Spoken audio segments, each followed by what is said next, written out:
একটু রাত হয়ে গেল হঠাৎ করেই লাইভ। কারণ প্রত্যেকে একটা অসহ্য যন্ত্রণা, অসহ্য মানসিক প্রেশারের মধ্যে দিয়ে যাচ্ছে। আজকে কিছু তথ্য নিয়ে আজকে লাইভে এলাম।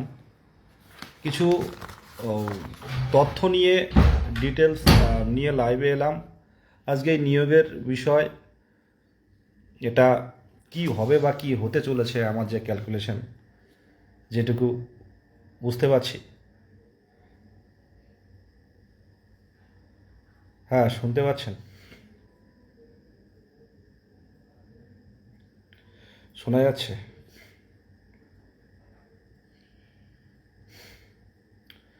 একটু কমেন্ট করবেন যদি শুনতে পান। আমি মিউট হয়ে গেছিল, যদি শুনতে পান একটু কমেন্ট করবেন। হচ্ছে কি? সাউন্ড পাচ্ছেন?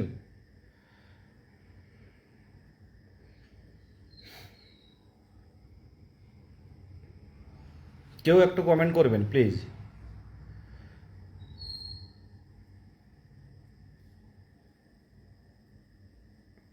কিছু তথ্য নিয়ে আজকে লাইভে এলাম। পরিষ্কারভাবে জানাচ্ছি, যারা লাইভে আছে অনেকেই অচেনা। 2000, মানে এই কথাটা লাইভে প্রত্যেকটা হ্যাঁ, ঠিক আছে, শুনতে পাচ্ছেন, থ্যাংক ইউ। 2000 মানে শেষ প্রাইমারি শিক্ষক নিয়োগ হয়েছিল আমাদের রাজ্যে 2014 এবং 2017 সালের প্রাইমারি টেট উত্তীর্ণদের নিয়ে।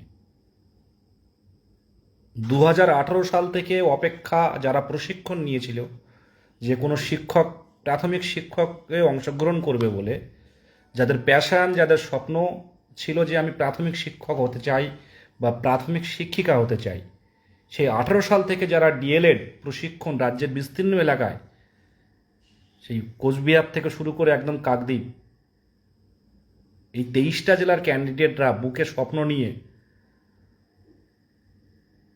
চরম অর্থাভাব থাকলেও, হয়তো মায়ের কানের, হয়তো মায়ের নাকের, মায়ের হাতের সোনার জিনিস বন্ধক রেখেও কিন্তু অনেকে বিভিন্ন কলেজ থেকে তারা প্রশিক্ষণ নিয়েছিল, স্বপ্ন ছিল যে টেট কোয়ালিফাই করে শিক্ষক নিয়োগে ঢুকবো। তো 18 সালেও টেট হয়নি, 2019 সালেও টেট হয়নি, 2020 সালেও টেট হয়নি, 2021 সালেও টেট হয়নি। 21 সালে টেট হয়েছে, কাদের হয়েছে? 2017 সালে যারা ফর্ম ফিল আপ করে রেখেছিল, শেষ 17-19 সেশনের ডিএলএডরা, সেই 17 সালের টেট যারা পুরনো ক্যান্ডিডেট তাদেরকে নিয়েই 21 সালে পরীক্ষা হয়েছিল। মানে ফ্রেশাররা কেউ সুযোগ পায়নি 18 সাল থেকে। 18 সালে যারা প্রশিক্ষণ নিয়েছিল ডিএলএড, 18 সালে টেট হয়নি, 19 সালে টেট হয়নি, 20 সালে টেট হয়নি, 21 সালে টেট হয়নি, 22 সালে, প্রায় 5 বছর পর 2022 সালের 11ই ডিসেম্বর প্রাইমারি টেট হয়। তখন চারিদিকে আমরা দেখেছি বিভিন্নভাবে দুর্নীতি বা বিভিন্ন কিছু সংবাদ মাধ্যমে, পেপারে দুর্নীতির আবহাওয়া ছিল সেই সময়, বিভিন্ন দিকে বিভিন্ন কিছু হচ্ছিল। সেই পরিস্থিতি এই স্বচ্ছ টেট নিয়ে গ্রাম বাংলার মানুষ দেখেছিল যে একটা স্বচ্ছ টেট নেওয়া হয়েছে। পশ্চিমবঙ্গের বুকে প্রত্যেকের হাতে ওএমআর আছে, আর পরীক্ষাও খুব বিশাল, মানে নিরাপত্তার মধ্যে পরীক্ষা হয়েছে। মানে কেউ ঘড়ি, হাতের, কানের, নাকের সব খুলে রেখে যেতে হয়েছে। তো তারপর কি হলো? 10ই ফেব্রুয়ারি 2023 সালে রেজাল্ট পাবলিশ করা হলো, যে টেটে কোনো কারোর নামে কোনো কালি নেই, এক ফোঁটা কালি কেউ দেখাতে পারবে না। প্রাইমারি টেট 2022 সাল। কোনগুলো কি হয়েছে, কোনগুলো খারাপ সেটা আমি বলছি না, অনেকে হয়তো ধরবে যে 17 টেট কি খারাপ ছিল, 23-এর টেট কি খারাপ ছিল, সে বিষয়টা আসছে না। 2022 টেট নিয়ে কথা বলছি। তো সেই 2023-এর 10ই ফেব্রুয়ারি রেজাল্ট পাবলিশ করা হয়। সেই সময় সাংবাদিক বৈঠক করে জানানো হয়েছিল, পশ্চিমবঙ্গ প্রাথমিক শিক্ষা পর্ষদ সভাপতি গৌতম পাল মহাশয় বলেছিলেন যে এবার থেকে বছরে ন্যূনতম 2বার নিয়োগ হবে, আর কোনো টেট পাস বসে থাকবে না। এবার থেকে ন্যূনতম 2বার নিয়োগ হবে, এবার থেকে ন্যূনতম মানে মিনিমাম 2বার নিয়োগ হবে, আর কোনো টেট পাস বসে থাকবে না। 10ই ফেব্রুয়ারি 2023। 23 সাল গেল, 23 সাল গেল, 24 সাল গেল, 25 সাল। আমরা তো বিভিন্নভাবে সরকারের দৃষ্টি আকর্ষণের জন্য আমরা বিভিন্ন মানে বিভিন্নভাবে আমরা কর্মসূচি করেছি, আপনারা জানেন। রাতে, শীতকালের রাতে আমরা এপিসি ভবন মানে করুণাময়ী বাস স্ট্যান্ডের সামনে খোলা আকাশের নিচে রাত কাটিয়েছি। 23 সালেও কাটিয়েছি, 24 সালেও কাটিয়েছি, খোলা আকাশের নিচে ধর্না। কখনো প্রাইমারি পর্ষদে বারে বারে গিয়ে, কখনো বিকাশ ভবন গিয়ে শান্তিপূর্ণভাবে আমাদের দাবি জানিয়ে এসেছি।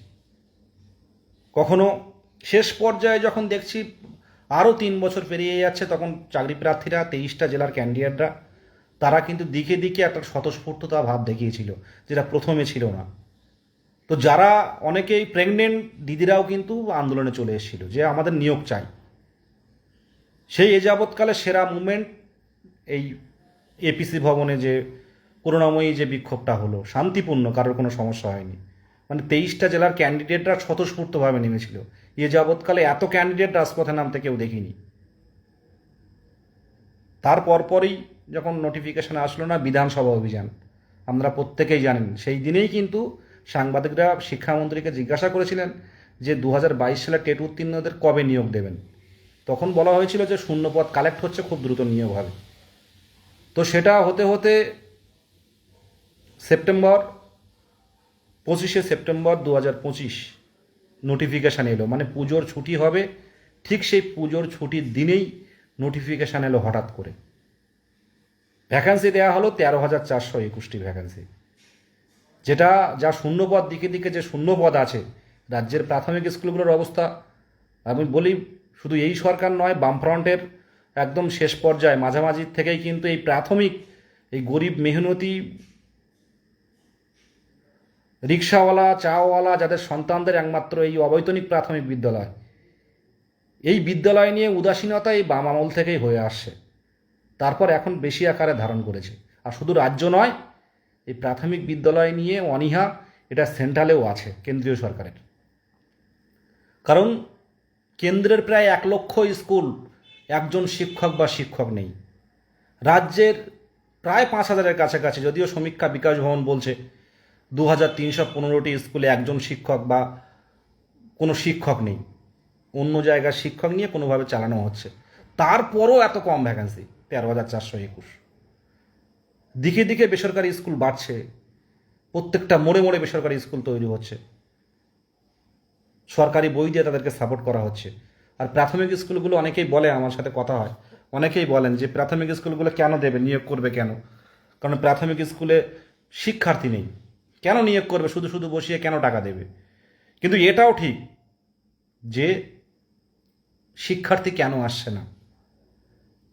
যারা 2 বছরের প্রশিক্ষণ নিয়ে এনসিটির গাইডলাইন মেনে টেট উত্তীর্ণ হচ্ছে, তারা স্কুলে যাচ্ছে। আমি বলতে পারি যে বেসরকারি স্কুলের শিক্ষক শিক্ষিকাদের থেকেও অনেক ভালো পড়ানোর ক্ষমতা কিন্তু সরকারি স্কুলের শিক্ষকদের আছে। কিন্তু শিক্ষার্থী নেই কেন? কোথায় ঘাটতি? এটা তো সরকারের বিভিন্ন এক্সপার্ট, এডুকেশন এক্সপার্ট যারা আছেন, আইএস ডব্লিউবিসিএস অফিসার যারা আছেন এই ডিপার্টমেন্টে, তাদের তো দেখা উচিত যে প্রাইমারি, তাহলে কি গরিবের সন্তানরা কি পড়ছে না, না সবাই বেসরকারি স্কুলে যাচ্ছে ডোনেশন দিয়ে? তারা কোথায়? শিক্ষক নেই বলেই তো আজকে শিক্ষার্থীরা আসছে না। তো যাই হোক, 13,421টি ভ্যাকান্সি দিয়ে 25শে সেপ্টেম্বর 2025 নোটিফিকেশান দেয়া হলো। তাহলে সেপ্টেম্বর গেল, অক্টোবর গেল, নভেম্বর গেল, ডিসেম্বর গেল, জানুয়ারি গেল, ফেব্রুয়ারি গেল, এই মার্চ মাস পড়লো। মানে এই 6 মাসে কিন্তু পা দিল। কত ইন্টারভিউ হয়েছে? আমার যে ব্যক্তিগত ধারণা, আমি যে ব্যক্তিগত আমার মানে বুঝতে পারছি, কত ইন্টারভিউ নিতে পারে। 10% হয়েছে কিনা আমার সন্দেহ। তাহলে কি নিয়োগ নিয়ে এত অনীহা কেন? তাহলে এই নিয়োগ করে, আজকে আমি লাস্ট একটা পোস্ট করেছি যে নিয়োগ কবে হবে সেটা ভবিষ্যৎ বলবে। এখন প্রাইমারি পর্ষদে আগে যেমন যখন তখন গিয়ে আমাদের দাবি জানাতে পারতাম, এখন প্রসেসটা এমন করে দিয়েছেন যে আপনারা তো নিয়োগে অংশগ্রহণ করেছেন, আপনাদের সাথে কিন্তু আর এখন কথা বলবো না। তাহলে আমাদের দাবিগুলো কি করে জানাবো? কেন টেবিল সংখ্যা বাড়ানো হচ্ছে না?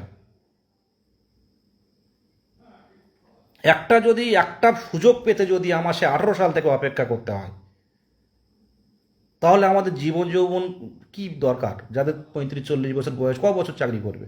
তারপরেও হবে কিনা কোনো ঠিক আছে? 13,000 ভ্যাকান্সি, 58,000 প্রশিক্ষণপ্রাপ্ত ডিএলএড। অনেকে হয়তো ভাববে যে গ্রুপ ডিতে 5,000 ভ্যাকান্সি, আমাদের সেই তুলনায় তো অনেক বেশি।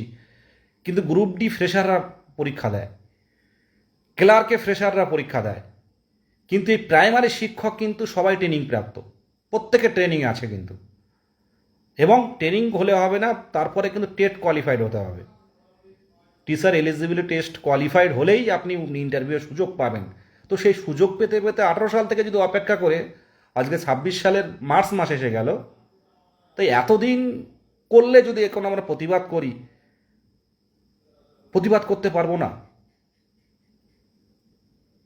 আমাদের তো কোনো এমএলএর কোনো সিট নিতে হবে এমন নয় যে এই অঞ্চলে আমার এমএলএর দায়িত্ব দিতে হবে, বা এমপি ভোটে দাঁড়াতে হবে, বা রাজ্যসভায় যাবো, বা এরকম তো ব্যাপার না। আমাদের যে ন্যূনতম যে চাহিদা, আমাদের সেই চাহিদাটা পূরণ করা মানে ন্যূনতম, এটা একটা নির্বাচিত সরকারের দায়িত্বের মধ্যে পড়ে।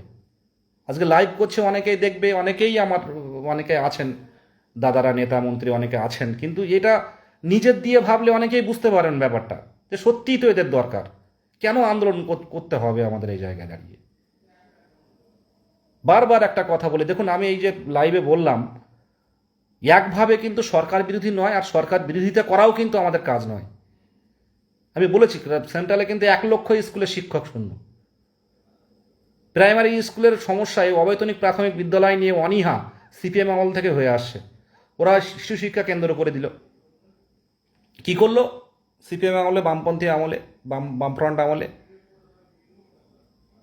কি এসএসকে শিশু শিক্ষা কেন্দ্র, কারা কাজ করছেন দেখুন। আমাদের অনেক বয়স্ক বয়স্ক দিদিমা বা ঠাকুরমা, এরকম জাতীয় কাকি, মাসিমা, তো এরা সব যোগাযোগ করেই সেই সময় ঢোকা এসএসকে করলো। তো এসএসকে করলে কি করলো, যে প্রাথমিক বিদ্যালয় যে সরকারের অবৈতনিক মানে ফ্রি এফপি স্কুলগুলো, তাদের কিন্তু মেরুদণ্ডটা অনেকটা ভেঙে দিল, দিয়ে পাড়ায় পাড়ায় শিশু শিক্ষা কেন্দ্র করে দিল। তো এটা একটা ক্ষতি হয়েছে সেই সিপিএম আমল থেকে। অ্যাকচুয়ালি এটা ভেবে দেখতে হবে যে এই প্রাইমারি স্কুলে কারা পড়ে। আপনারা একটু সমীক্ষা করুন তো বাড়ির পাশে, একটু দেখুন তো প্রাইমারি স্কুলে কারা পড়ে। যারা এই এসএসকে, যারা এই সব জাতীয় শিশু শিশু শিক্ষা কেন্দ্র, যাদের হাত থেকে সিগনেচারগুলো হয়েছিল বামফ্রন্ট আমলে, বা পরবর্তীতে যারা প্রাইমারি নিয়ে যারা প্রাইমারি বোর্ড যারা চালাচ্ছে, তাদের সন্তানরা কি ফ্রি প্রাইমারি স্কুলে পড়েন?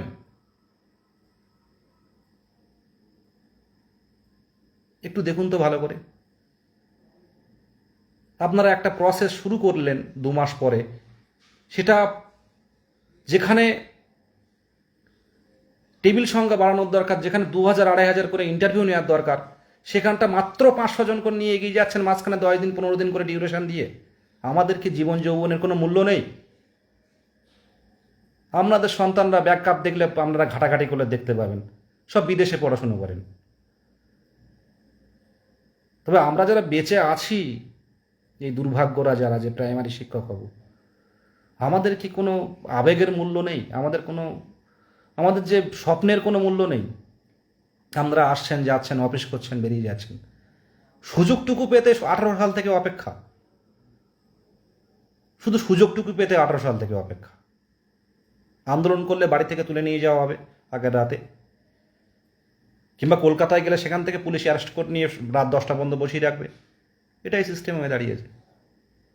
সুযোগটুকু তো পেতে পারি টাইমে, হোক না হোক সেটা পরের ব্যাপার। আর এতদিন পর যদি কেউ নিজের জায়গাটা, প্রত্যেকের বাবা মা আছে, সবাই তাকিয়ে আছে আমাদের দিকে। কত অসুস্থ বাবা মা রয়েছে যে এই ব্যাপারটা দেখে সবাই চাকরি পাবে না, আমরা এটা জানি ভালো করে। কিন্তু এটাও তো ঠিক, টাইম অনুযায়ী হলে কেউ না কেউ অন্য পেশায় ঢুকতে পারবে, আবার পরবর্তী সুযোগ আসলে সেখানে আবার যেতে পারবে। কিন্তু একটা নিয়োগ হতে গিয়ে যদি এত সময় লেগে যায়, তাহলে এটা মানে তারপরেও যদি না হয়, এর চেয়ে দুর্ভাগ্যের আর কিছু হতে পারে না। আর সবচেয়ে বড় কথা, অনেক এক শ্রেণী বলে আন্দোলন হোক। হ্যাঁ, কিছু শ্রেণী আন্দোলন করতে নামে, এটা ঠিক, কিন্তু ম্যাক্সিমাম ক্যান্ডিডেট বাড়িতে বসে থাকে। আজকে নোটিফিকেশনটা কেন এলো? আজকে যদি বিধানসভা অভিযান, আজকে যদি এপিসি ভবন, আজকে বারাসাতে আন্দোলন, আমি যেতে পারিনি, আমাকে যেতে দেওয়া হয়নি। কেন যেতে হয়নি এগুলো তো সব শেয়ার করা যায় না।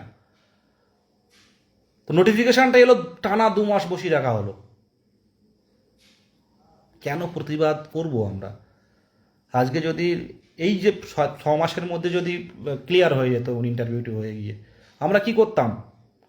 এই লাইভটা প্রয়োজন হতো? এই লাইভটা কিন্তু প্রয়োজন হতো না। অনেক বাবা মা যারা উত্তরবঙ্গ থেকে দক্ষিণবঙ্গ, অনেক বাবা মা কিন্তু অপেক্ষায় থাকে। আর এই লাইভ প্রচুর মানুষ দেখেন, অনেক বাবা মা দেখেন,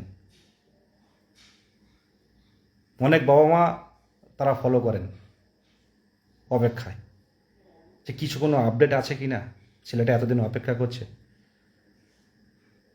আমাদের জীবন যৌবনের কোনো মূল্য নেই।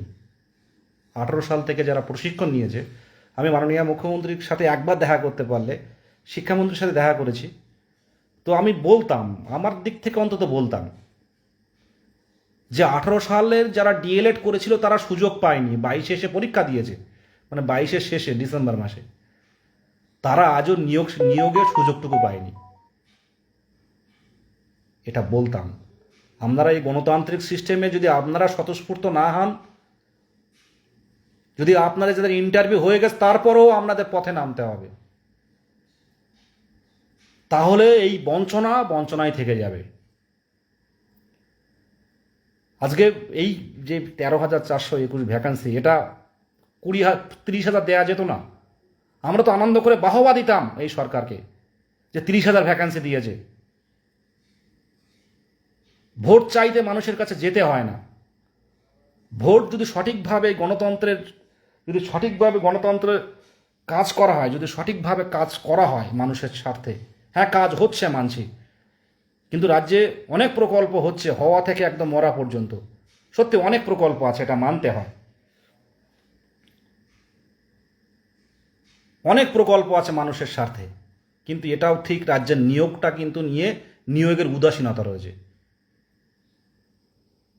নিয়োগ নিয়ে সরকারের উদাসীনতা আছে। কম হোক বেশি হোক প্রত্যেকটা বছর দেওয়া উচিত। আমার মতে যেগুলো যারা আছেন মানে রাজ্য সরকারের, তারা বসুক, যে প্যারাটিচাররা যা কী চাইছে। এসএসসি নিয়ে সমস্যার সমাধান হয়েছে, এখন প্যারাটিচার আছে, আর এই প্রাইমারি টেট উত্তীর্ণরা আছেন, আর আশাকর্মীরা আছেন, এই 3টে। পুলিশের নিয়োগ কিন্তু নর্মালি হচ্ছে,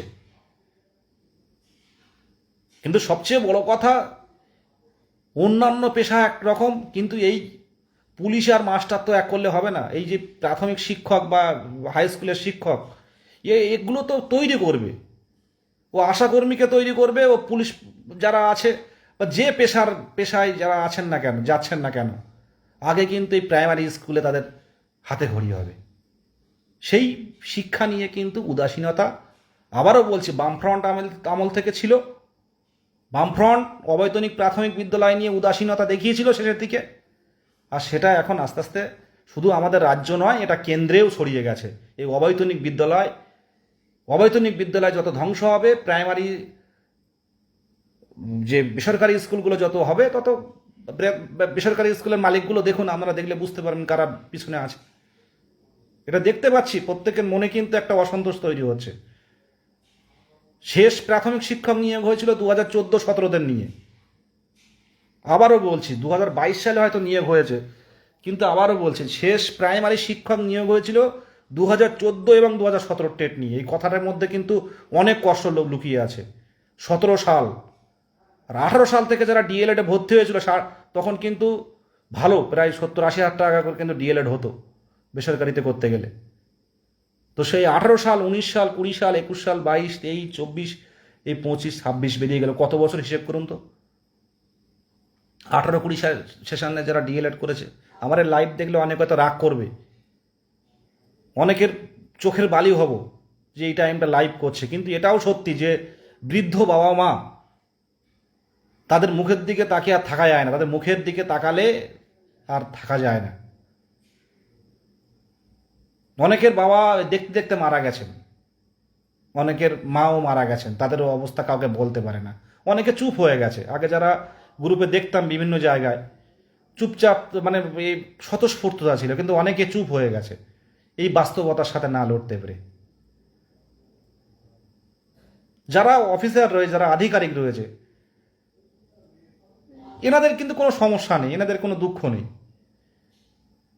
এনারা এনাদের মতো অফিসে আসে যাচ্ছেন।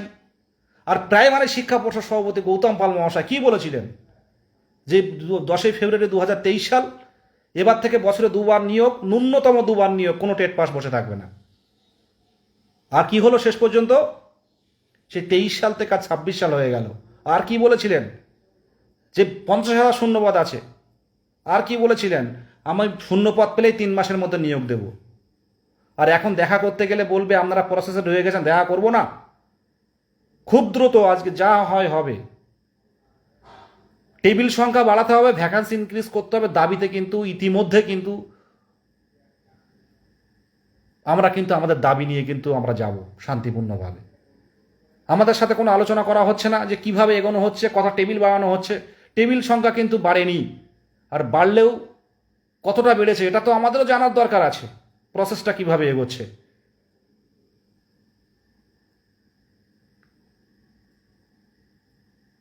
এই তো গেল কয়েকটা জেলা মে মাস পর্যন্ত দেয়া হলো, এখনো বড় বড় জেলা রয়েছে। 24 পরগনা, হুগলি, বিশাল জেলা হুগলি, বর্ধমান, পূর্ব বর্ধমান, মুর্শিদাবাদ, এইসব জেলাগুলো তো আছে। উত্তর চব্বিশ পরগনা, দক্ষিণ চব্বিশ পরগনার বিশাল কম্পিটিশান আছে, মানে অনেক ক্যান্ডিডেট থাকে প্রত্যেক বছরই, সেখানে তো আছে। তাদের ইন্টারভিউ নিলে তো সেখানেও 3-4 মাস 5 মাস লেগে যাবে। তাহলে এই ডিউরেশনগুলো রাখা হচ্ছে কেন? এই আজকে কিন্তু এই মার্চ মাস, আজকে দেখুন 6-7 তারিখ, প্রায় 6 মাস কিন্তু পড়ে গেল। 6 মাসের মধ্যে কিন্তু কত হতে পারে?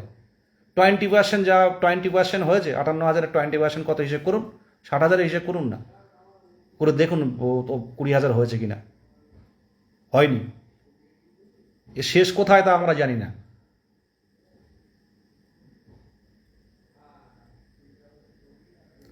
একটাই উন্নতি আমি দেখতে পাচ্ছি বেশ কয়েক বছর চলাফেরা করে, যে আগের প্রাইমারি পর্ষদ যেমন ছিল আর এখন এইচডি হয়ে গেছে। মানে সেখানে কাজ হয়ে আপনি বুঝতে পারবেন না যে আগের প্রাইমারি পর্ষদ আর এখন, মানে প্রচুর কাজ হচ্ছে। একেবারে আপনি দাঁড়ালে বুঝতে পারবেন এর আশপাশে চলে এসেছি। এগুলো হচ্ছে। এই দীর্ঘদিন অপেক্ষা করে থাকা, প্রত্যেকের মনে, প্রত্যেকের মধ্যে এখানে কিন্তু একটা মন আছে, প্রত্যেকের এখানে একটা প্ল্যানিং আছে যে আমি এই করে এই করব, এটা হলে আমি এই কাজটাই যাব। প্রত্যেকের কিন্তু প্ল্যান নিয়ে চলছি আমরা, যে এটা বেঁধে আছে। হোক না হোক তো সুযোগটুকু হবে, দ্রুত সমাধান হবে। বিহারে কি করছে, আজকে রাজনীতির কথা বলছি না কোনোভাবেই, রাজনীতি আমি বলি না। অনেকে বলে আপনি সরকারের খুব কাছে, সরকারের সাপোর্টেড। দেখুন, সরকারের বিরোধী আমরা কেউ নাই, বারবার বলছি। কিন্তু আমি দেখুন, আমি সে বামফ্রন্ট আমল বলছি, এই আমল বলছি, কেন্দ্রীয় সরকারকে বলছি কিন্তু, কারণ আমরা কিন্তু শিক্ষক, মানে আমরা এমন একটা পদপ্রার্থী, আমরা কিন্তু অন্যান্য জায়গার মতো না, শিক্ষকের পেশায় এসছি। তাই আমাদের কোনো রং দেখলে হবে না, কোনো পলিটিক্সের মধ্যে থাকলে হবে না। যেটা বলছিলাম, বিহারের নিয়োগ আপনি দেখুন, আপনারা যদি জানেন, আমার অনেক বন্ধু বান্ধবী যারা আছে বিহারে কিন্তু চাকরি করছেন, দ্রুত হচ্ছে এবং ভালো ভ্যাকান্সি দিচ্ছে। এবং বাংলা মাধ্যমের বিহারেও স্কুল রয়েছে, সেখানে কিন্তু অনেকেই সেন্ট্রাল টেট দিয়ে পরপর কিন্তু তারা কিন্তু বিহারে চলে গেছেন। 22 স্টেট পাস প্রচুর বিহারে আছে। তো কি এটা আমি কেন বলছি যে দেখুন, দ্রুত করুন বিষয়গুলো নিয়ে। এত একটা শাসক দল সারাক্ষণ বিরোধীদের পিছু, বিরোধী কি করছে করুক, উন্নয়নটা জোর দেওয়া হোক। আমার কথা, 13,000 কেন, 20,000, 25,000 ভ্যাকান্সি দিন, সবাই বেরিয়ে যাক, সবাই চাকরি পাক। এটাই তো সরকারের মুখ্য হয়ে, সবাই বেরিয়ে যাক, চাকরি পাক, সবাই বেরিয়ে যাক, চাকরি পাক, স্কুলগুলো ভালো হোক। এরকম যদি একটা জনজোয়ার হয় রিক্রুটমেন্টের, সেই দিদির কথা, ডবল ডবল চাকরি হবে। তো এই রকম যদি ডবল ডবল চাকরি হয়, তাহলে যারা চাকরি পায় তারা কিন্তু রাজপথে কেউ আন্দোলন করে না, বা ফেসবুকে 2-4টে কথা বলে না, বা ফেসবুকে সরকার বিরোধী কথাও কেউ বলে না। সবাই কিন্তু চুপ হয়ে যায় যে আমি এই সরকারের আমলে চাকরি পেয়েছি, বিরোধিতার কোনো জায়গা নেই। তো সেই জায়গাটা তৈরি হচ্ছে না কেন? কেন মাননীয় মুখ্যমন্ত্রীর মুখ থেকে একবারও শোনা হলো না, একবারও শুনতে পেলাম না যে প্রাথমিক শিক্ষক নিয়োগ দিচ্ছি। এখন সোশ্যাল মিডিয়ার যুগে কে কখন লাইভ দেখবে আমি জানি না। আমি যেগুলো বলছি ব্যক্তিগত আমার মতামত, আর ভারতীয় নাগরিক, পশ্চিমবঙ্গবাসী, একদম ফুল বাঙালি, আমার বলার অধিকার রয়েছে, সেই থেকে বলছি। আমি জানি না সামনে থেকে কি চাপ আসবে, এটা আপনারা মানে নিজের নিজের জায়গায় বুঝতে পারবেন না, কিন্তু আমার জায়গায় আমি বুঝতে পারি অনেকটাই। তো সেই জায়গায় দাঁড়িয়ে আমাদের এই দাবিগুলো যদি একটাবার ধরা হয়, যে 2014-17দের নিয়ে শেষ প্রাথমিক স্কুলের শিক্ষক নিয়োগ হয়েছিল, 18 সাল থেকে ছেলেমেয়েরা বসে পরীক্ষার জন্য, তারা পরীক্ষা দিয়েছিল ডিসেম্বর মাসের 2022 সাল, 2023-এর ফেব্রুয়ারি মাসে রেজাল্ট পাবলিশ করা হয়। তখন বলা হয়েছিল এবার থেকে বছরে 2বার নিয়োগ হবে ন্যূনতম, কোনো টেট পাস বসে থাকবে না। কে বলেছিলেন? প্রাইমারি শিক্ষা পর্ষদ সভাপতি গৌতম পাল, প্রফেসর গৌতম পাল মহাশয়। কি হলো? 23 সাল গেল, 24 সাল গেল, 25 সাল গেল, এই 26 সালও যাবে। হয়তো 26 সালের শেষে এরা চিন্তা ভাবনা যা দেখতে পাচ্ছি গতি, হয়তো এটা হতে পারে, বা পুজোর সময় বা হতে পারে। কিন্তু এত দূর কেন যাব? এত ডিউরেশন রাখা হচ্ছে কেন? কেন টেবিল সংখ্যা বাড়ানো হচ্ছে না? কেন এক্সপার্ট আনা হচ্ছে না বিভিন্ন দিক থেকে? এর আগে না হয় এর আগে মাধ্যমিক পরীক্ষা ছিল, উচ্চ মাধ্যমিক পরীক্ষা ছিল, তার জন্য আমরা কোনো কিছু বলিনি যে মাধ্যমিক উচ্চ মাধ্যমিক পরীক্ষা চলছে, যারা এক্সপার্টরা আছেন বিভিন্ন দায়িত্বে থাকেন, তো সেটা করে দিয়েছি। মানে সেটা সেই টাইমটা আমরা কোনো ঝামেলা করিনি, কিচ্ছু বলিনি। কিন্তু এখন কেন বাড়ানো হলো না? এই যে ফেসটা দেয়া হলো, তবে একটা কথা দেখবেন, যে নোটিশ দেওয়া হয়েছে তলায় কিন্তু লেখা রয়েছে যে এটা কিন্তু যে কোনো টাইমে কিন্তু চেঞ্জ করা যায়। তো এটা চেঞ্জ হবে, এটা চেঞ্জ করতে হবে, টেবিল সংখ্যা বাড়াতে হবে। ন্যায্য অধিকারের দাবি, পুরো একদম ন্যায্য অধিকারের, দীর্ঘদিনের অপেক্ষা করা থাকার পরে এই দাবি।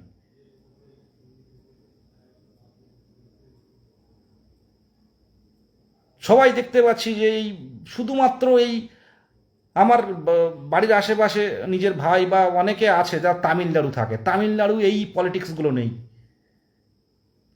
যে এসআইআর নাম বাদ দেয়া, আনুষঙ্গিক, কে ওর নামে বলছে ও এর না, এই চলছে সারাদিন ধরে, এই চলছে। আপনি দেখবেন বড় বড় নিউজ চ্যানেলগুলো শুধুমাত্র পলিটিক্স নিয়ে আলোচনা, সেখানে কোনো না স্কুল বন্ধ হচ্ছে, না কোনো শিক্ষার্থীদের নিয়ে ভালো কোথাও র্যাঙ্ক করলো বিশ্বে কোথাও, তাকে নিয়ে কোনো ঘণ্টাখানেক কোনো কিছু হচ্ছে, সেটা কিন্তু হচ্ছে না। প্রত্যেকটা চ্যানেল দেখুন সন্ধ্যার পর বসে যাবে শুধু রাজনীতি নিয়ে, মানে মানব কল্যাণ নিয়ে ডিবেট চলছে। কিন্তু আদৌ কি সার্বিক উন্নয়ন, সার্বিক কল্যাণ কি হচ্ছে? কিন্তু সব চলে যাচ্ছে, এই বঞ্চিত থেকে যাচ্ছে আমরা মধ্য নিম্নবিত্ত ঘরের সন্তানরা। আর সবগুলো কিন্তু ঠিকঠাক চলছে, ডিবেট চলছে, টেবিল চাপড়ে একদম যাচ্ছে তাই কাণ্ড করে দিচ্ছে। আমিও তো ডিবেটে গেছি, আমি দেখেছি, আমি তো চ্যানেলে বসেছি, আমি দেখেছি।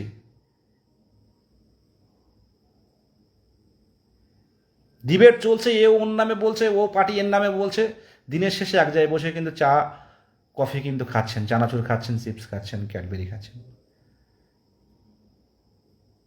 সিস্টেম চলছে, সিস্টেম চলছে,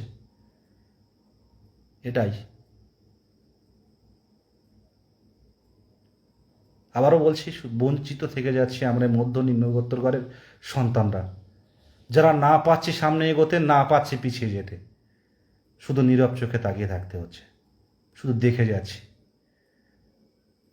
28 দিনে 350 টাকা রিচার্জ করছি আর দেখে যাচ্ছি, এ কি বলছে, ও কি বলছে, আর একটা একটা করে দিন বাড়ছে আমাদের, একটা একটা করে দিনের স্বপ্ন হারিয়ে যাচ্ছে, জীবন যৌবন একটা একটা করে দিন পেরিয়ে যাচ্ছে, ধুলোয় মিশে যাচ্ছে।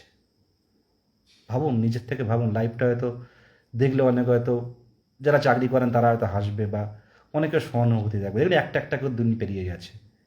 আপনার 27 বছর বয়স, 28 বছর পেরিয়ে যাবে, বুঝতে পারবেন না। একটা কোথাও সম্বন্ধ নিয়ে যাবেন, ছেলে কি করে, বেকার, কোনো মূল্য নেই। কিন্তু অনেকে হয়তো ভাববে যে আপনারা অন্য পেশায় গেলেন না কেন। কিন্তু বলুন, প্রশিক্ষণ নিয়ে টেট পাস করে যখন কোনো সভাপতির মুখ থেকে শুনবেন যে এবার থেকে ন্যূনতম বছরে 2বার নিয়োগ হবে, কোনো টেট পাস বসে থাকবে না, তারপরে যখন অপেক্ষা করে 1 মাস গেল, 2 মাস গেল, 3 মাস গেল, 4 মাস গেল, 5 মাস গেল, 1 বছর গেল, হবে হবে করে পড়ছি, ইন্টারভিউয়ের জন্য পড়ছি, কোচিং নিচ্ছি, আরও 1 বছর গেল, হবে এবারে দেবে, জানুয়ারি মাসে দেবে, পুজোর আগে দেবে, পুজোর পরে দেবে, পুজো পেরিয়ে গেল, এবার ডিসেম্বর মাসে দিয়ে দেবে, শিওর দেবে, দিল না। এরকম করে কিন্তু একটা একটা বছর পেরিয়ে গেছে। কখন হারিয়ে গেছে সেই ছোটোবেলার আনন্দ, কখন হারিয়ে গেছে সেই নিজের মধ্যে জোশ, কখন বাবা মায়ের সেই আনন্দটা কখন কষ্টে পরিণত হয়ে গেছে আমরা বুঝতে পারিনি।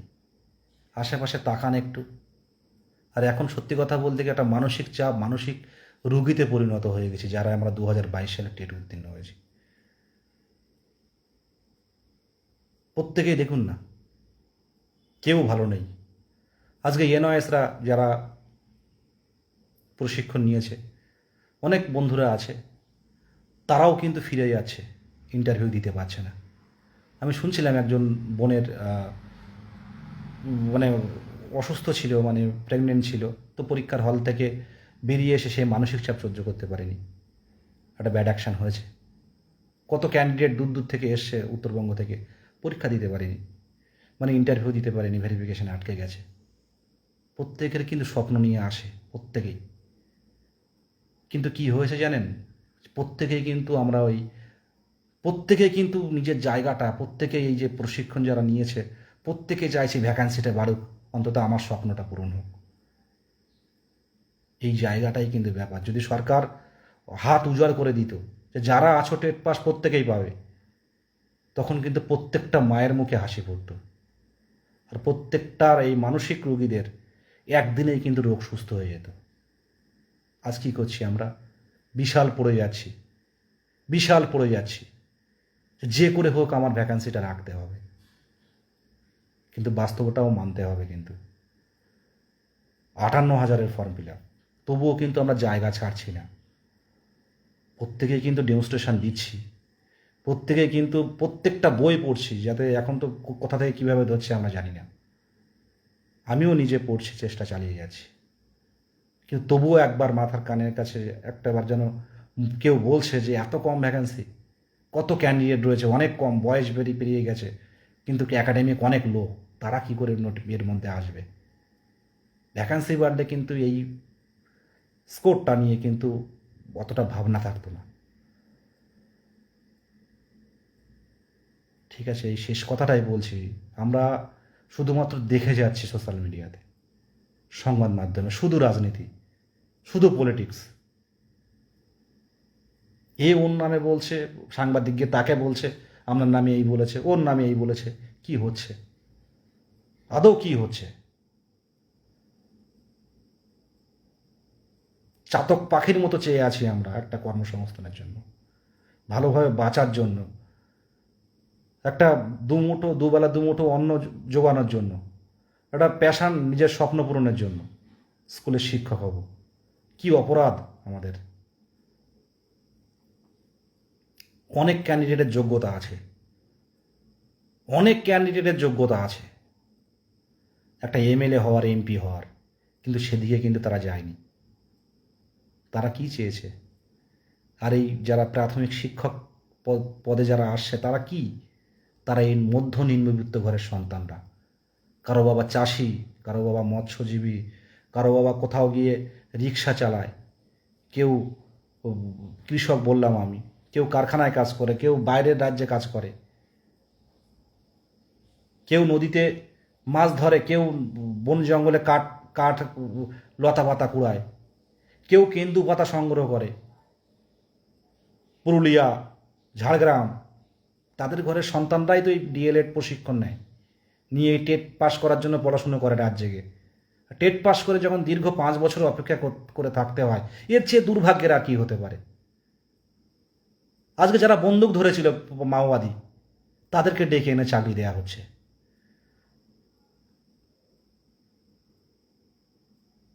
আর আমরা যারা কলম ধরে আছি, আমরা কি করতে পারি? আন্দোলন করছে, পুলিশ তুলে নিয়ে যাচ্ছে, তার আগের দিনে পুলিশ আটকে দিচ্ছে।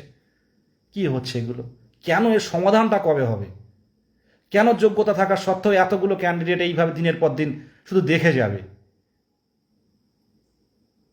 আমাদের ডেকে তো সরকার পক্ষ বলতে পারে যে কত টেট পাস আছে, বা আধিকারিকদের ডেকে যে কত টেট পাস আছে, এদেরকে ব্যবস্থা করুন।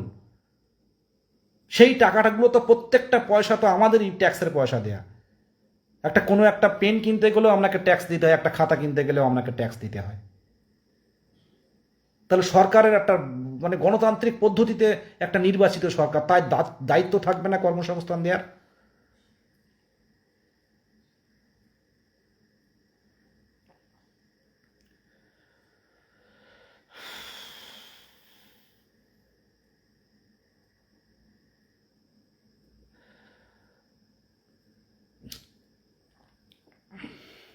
কিছু বলার নেই, শুধু এইটুকু বলবো, মানসিক চাপ আছে সামনের দিনে, কিন্তু পর্ষদ যে নোটিফিকেশান শিডিউল দিয়েছে মে মাস পর্যন্ত, এই শিডিউলটা কিন্তু পরিবর্তন করতে কিন্তু প্রত্যেকের স্বতঃস্ফূর্ততা কিন্তু চাই। এই শেষ কথা বলেই লাইভ শেষ করলাম। জীবন একটাই, শেষ দেখে ছাড়ব। এই যে শিডিউল দেওয়া হয়েছে, শিডিউলে পরিবর্তন চাই। শিডিউল দ্রুত আনতে হবে, মাঝে আর দুটো একটা জেলা অ্যাড করে দিতে হবে। 3 দিন ফাঁকা আছে, ওর মধ্যে একটা ছোট্ট জেলা ঢুকিয়ে দিতে হবে, দিয়ে কমপ্লিট করতে হবে। আমরা অপেক্ষা করেছি দীর্ঘদিন ধরে। আর প্রত্যেকের নিজের সত্তা থেকে বেরিয়ে আসুন। আজকে আমরা দেখেছি যারা সফলতা পায় তাদেরকে নিয়ে আমরা লাফালাফি করি, কিন্তু যারা একদম বেকার তাদেরকে ঘাড়ে ঘাড় দিয়ে তাদেরকে তুলে আনুন। লড়াইটা হবে আমাদের ন্যায্য অধিকারের দাবিতে। সব কিছু হচ্ছে, কিন্তু দিকে দিকে সব কিছু হচ্ছে, শুধু হচ্ছে না আমাদের স্বপ্ন পূরণ। যে ভ্যাকেন্সি রয়েছে প্রাথমিক স্কুলে দিকে দিকে, হয়তো শিক্ষার্থী নেই, এটা বাস্তব কথা, সব স্কুলে নেই, কিন্তু অনেক স্কুলেই কিন্তু শিক্ষার্থী আছে, শিক্ষক নেই। সমীক্ষা করুন বা আরটিআই করলেও রিপোর্ট পাবেন না। সেই জায়গায় দাঁড়িয়ে দীর্ঘদিন ধরে এই একটা মানসিক কষ্ট, এটা প্রত্যেকেই। বাড়িতে থাকতে পারছি আমরা, আগে যে পড়ার গতি ছিল, একটা টেট পাস করলো, প্রশিক্ষণ নিল, 10 নম্বরের ইন্টারভিউ হবে, আপনার কত বই আপনি শেষ করবেন? আপনাকে জিজ্ঞাসা করা হচ্ছে নেদারল্যান্ডের রাজধানী কি, বা অন্য দেশে বেরিয়ে যাওয়া হচ্ছে। তো এটা ভ্যাকান্সি হলে হয়তো এই ব্যাপারটা হতো না, শর্টকাট করা হতো, তো ভ্যাকান্সি তো নেই। জানি না কি হবে সামনের দিনে, তবে এটুকু বলবো, শিডিউল চেঞ্জ করতে হবে এবং ভ্যাকান্সি কিছুটা হলেও বাড়াতে হবে। আমরা রাজ্যের সন্তান, রাজ্যের সৃষ্টি কৃষ্টি, রাজ্যের আগামী দিনের ভবিষ্যৎ আমরা তৈরি করব। আমাদের দাবি মানতে হবে, আমাদের দাবি মানতে হবে। আমরা বাইরের কেউ নয়, এই এতক্ষণ লাইভ করলাম, আজকে কোনো লাইভের মধ্যে কোনো কোনো রাজনীতি আছে? আর আমাদের পিছনে কেউ নেই, প্রত্যেকেই জানে, এরা ডিআইবি, আইবি, এসবি প্রত্যেকেই জানেন যে 2022 সালের টেট পাস যে ঐক্যমঞ্চ আছে, তারা কিন্তু তাদেরকে কোনো রাজনৈতিক দল চালনা করে না, তারা নিজেই। কারণ দীর্ঘদিন যদি কেউ বঞ্চিত থেকে যায়, দীর্ঘদিন বঞ্চনার মধ্যে থেকে যায়, তারা কিন্তু সত্যিই সংঘবদ্ধ হয়ে যায়। আর 22টার সংঘবদ্ধ, এই 10,000 চাকরি পাবে আর 40,000 বসে থাকবে। সামনের দিনে কি হবে আমি নিজেই জানি না, কারণ প্রত্যেকটা ক্যান্ডিডেট এই সোশ্যাল মিডিয়ার যুগে সব অ্যাক্টিভ। আজকে কিছু না, আজকে যদি 26,000, এই 13,000-এর যদি ডবল ভ্যাকেন্সি হতো, আমার মনে হয় যে এই রাজপথে এই আন্দোলনটা আর থাকতো না, একটা দিকে বন্ধ হয়ে যেত। আমি জানি না এটা নিয়ে কেন উদাসীনতা দেখানো হচ্ছে। এতদিন তো অনেক ট্রাই করলাম, মাননীয় মুখ্যমন্ত্রীর হাতে দিয়ে দিলাম, মাননীয় মুখ্যমন্ত্রীর হাতে কিন্তু ডেপুটেশন দিয়ে দিয়েছি। আমাদের মাননীয় অভিষেক ব্যানার্জির অফিসে 3 থেকে 4 বার গেছি আমি, তার থেকে 4 থেকে 5 বার গেছি। আমি মাননীয় শিক্ষামন্ত্রীর সাথে দেখা করেছি। আর আধিকারিক, বিকাশ ভবনে তো সমস্ত আধিকারিকের সাথে দেখা করা, প্রাথমিক শিক্ষা পর্ষদের সমস্ত যারা ডেপুটি সেক্রেটারি থেকে শুরু করে, পর্ষদ সভাপতি থেকে শুরু করে দেখা করেছি। এবং কত মুখপত্র আছে, তাদেরকে ফোন করা পার্সোনালি যে আপনি ভ্যাকান্সিটা বাড়ান, এরকম কিন্তু বিভিন্ন, এখন বললে অনেক ভুলে গেছি, অনেক অনেক আধিকারিকদের সাথে কথা বলেছি, অনেক সরকারি যারা নেতা মন্ত্রী এমএলএ এমপি, তাদেরকে বলা হয়েছে যে ভ্যাকান্সিটা বাড়ান, আমরা আন্দোলন কেন করব, এতদিন অপেক্ষা করে আছে, কিন্তু কেউ কিন্তু আমাদের হয়ে মাননীয় মুখ্যমন্ত্রীর কানে কিন্তু বলবেন না। তাই আমাদের বলতে গেলে আমরা কি করতে পারি? শান্তিপূর্ণভাবে রাজপথে নেমে বলতে পারি, পুলিশে আটকাবে, আটকে যাব, তবুও আমাদের দাবি কিন্তু থাকবে। এই বলে শেষ করছি। প্রত্যেকের মনে প্রত্যেকের মধ্যে একটা বুক আছে। আমার এই লাইভটা প্রথম থেকে আমি দেখছি সুভাষচন্দ্র বাগ, ও বিশেষভাবে সক্ষম। মানে হয়তো সামনে থেকে দেখলে আপনারা বুঝতে পারবেন না, কিন্তু ও যখন মানে হাফ প্যান্ট বা খালি গায়ে থাকে বুঝতে পারবেন বিষয়গুলো কি। লাইভ দেখছে, একটা সন্তান আছে, তো মাঝে মাঝে কান্নাকাটিও করেন ফোন করে, বিদেশদা কী হবে আর পাচ্ছি না, সংসারের একটা মারাত্মক চাপ, একটা ভালো খরচ রয়েছে, বলছে আর কতদিন বাবার মুখের দিকে তাকিয়ে থাকবো। এবারে যা পরিস্থিতি, অনেক প্রতিবন্ধীরাও কিন্তু বাদ যাবে, এটা কিন্তু সত্যি। তো সেই জায়গাটা যদি আমরা গণতান্ত্রিক পদ্ধতিতে আমরা ছিনিয়ে আনতে পারি, দোষ কোথায়? যাদের যাদের ইন্টারভিউ হয়ে গেছে তারাও কিন্তু বাড়িতে বসে থাকবেন না। দ্রুত টেবিল এবং দ্রুত নিয়োগ শেষ করতে হবে, এবং সাথে ভ্যাকান্সি বৃদ্ধির দাবিতে আমরা কিন্তু সরকারের দৃষ্টি আকর্ষণ করব। অবশ্যই প্রত্যেকেই জানতে পারবেন শান্তিপূর্ণভাবে। এটুকুই বলার। ভরসা রাখুন উপরালার উপরে। জানি না কি হতে চলেছে সামনের দিনে, জানি না কি হতে চলেছে সামনের দিনে।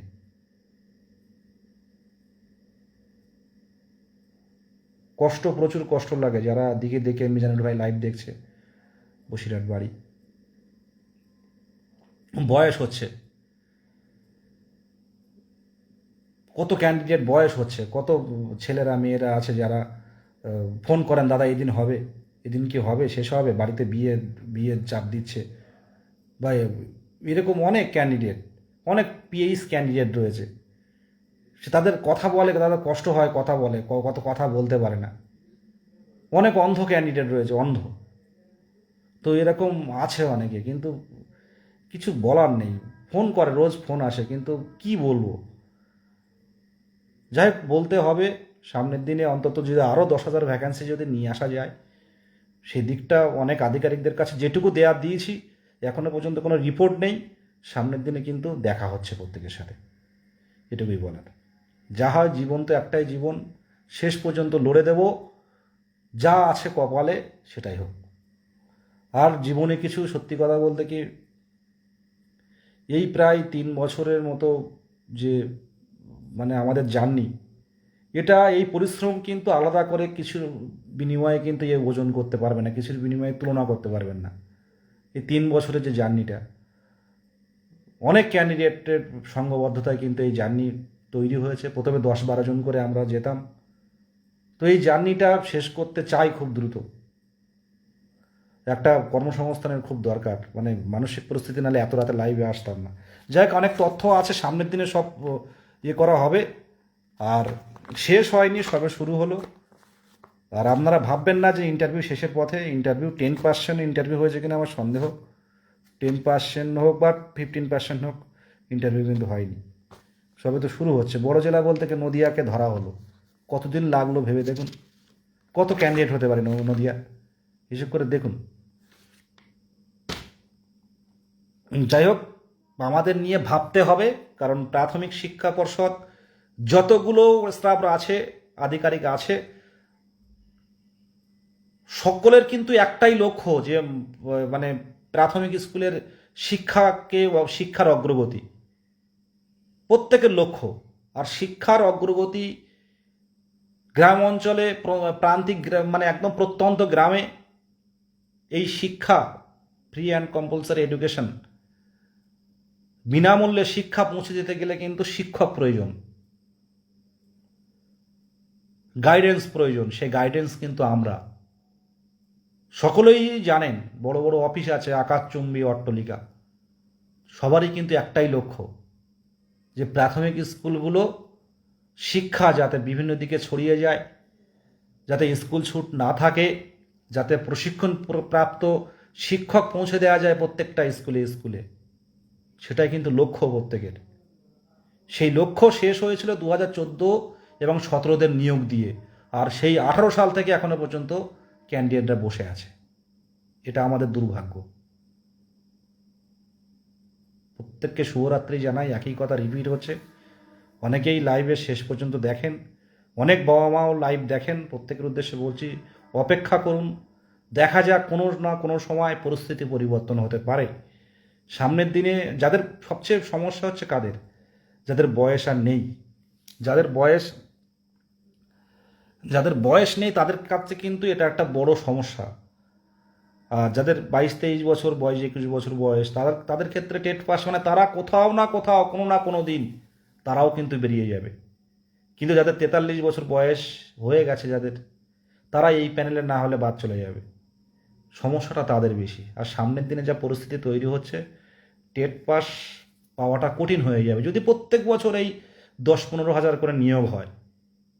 এটা কিন্তু কঠিন হয়ে যাবে। এবারে তো টেট হলো না 2025 সালে, 26 সালে দেখা যাক কি হয়, হয়তো হলে হতে পারে একটা। যারা নতুন, যারা পড়াশুনো করছেন করতে থাকুন, ডিসেম্বরে টেট হলে হতে পারে, হবে, যেটা মনে হয়। প্রত্যেকে ভালো থাকবেন, শুভরাত্রি জানাই। আর লোকে যখন জিজ্ঞাসা করে কেমন আছি, এই কথাটার উত্তর সত্যি কথা বলতে গিয়ে আস্তে আস্তে ভুলে যাচ্ছি। যাই হোক, পরিস্থিতি পরিবর্তন হতে পারে। প্রত্যেকেই শুভকামনা, যারা নদিয়া জেলার ইন্টারভিউ দিতে যাচ্ছেন, শুভকামনা। সামনের দিনে কিন্তু দেখা হচ্ছে। এটুকু, শুভরাত্রি, প্রত্যেকেই ভালো থাকবেন।